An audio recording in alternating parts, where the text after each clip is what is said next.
What's going on, everybody? Thank you for tuning in. I'm gonna make this video quick and a little raw. It's not gonna have an intro or whatnot. But the reason I'm making this video is because I just came from a meeting just now, right? Which was a great meeting, but I left a little upset at something I saw on my way out. Management. People in management going into management. Understand this. The age of ruling with an iron fist is over with. People are different now. If you see a lot of companies like Target and Walmart, GameStop, a lot of places like that, they're closing places down due to bad management. A lot of it is due to money, obviously, in the market and the internet and everything going down, but a lot of it has to do with internal as well that people up top don't see. Now, what I'm trying to make you understand is people back then thought that, you know, as a district manager, as a manager, they go in there and you gotta be an a-hole and you go in there and you crazy on people and nothing's ever right. And you see it all the time, especially with district managers. They're such a-holes and I don't understand it. But to this day and age, everything has changed. People don't respect that kind of management anymore. That's a dying breed and we're seeing it slowly decrease.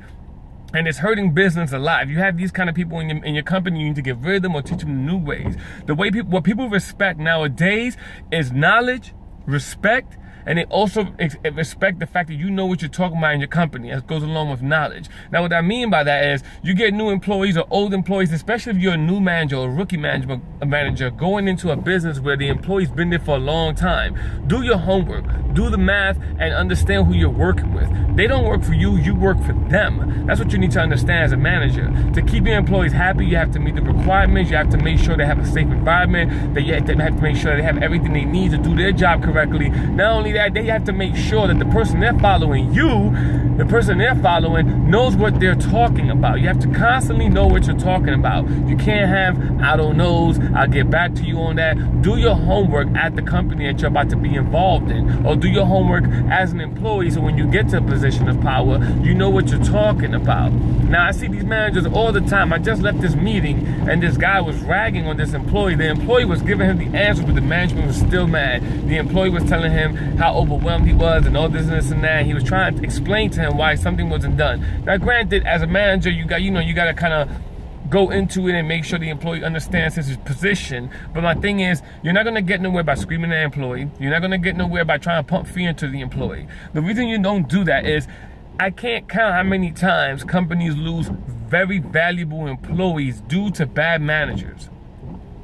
Companies lose very valuable employees due to bad managers.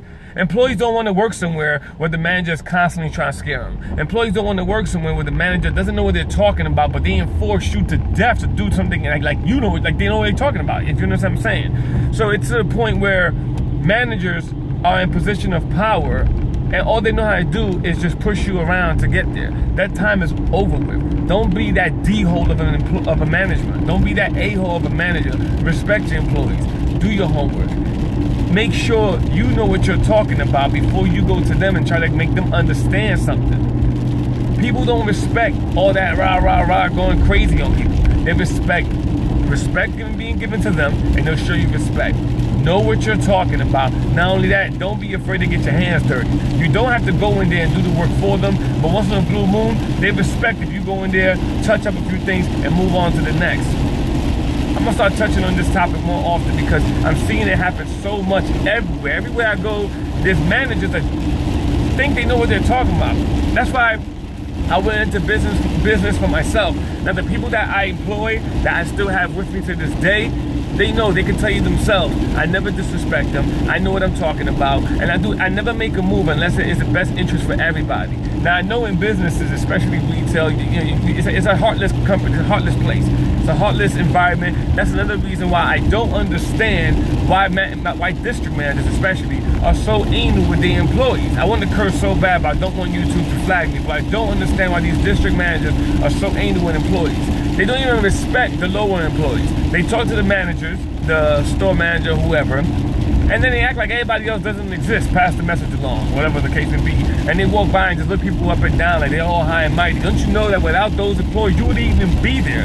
Don't you know that at one point you was that employee? And don't you know that that employee can't wait to take your spot? So you never know where you're gonna be at. Don't you understand the higher you go, the less you do, the less important you are to a certain extent depending on the company you're at? Trust me, it's a dying breed of management.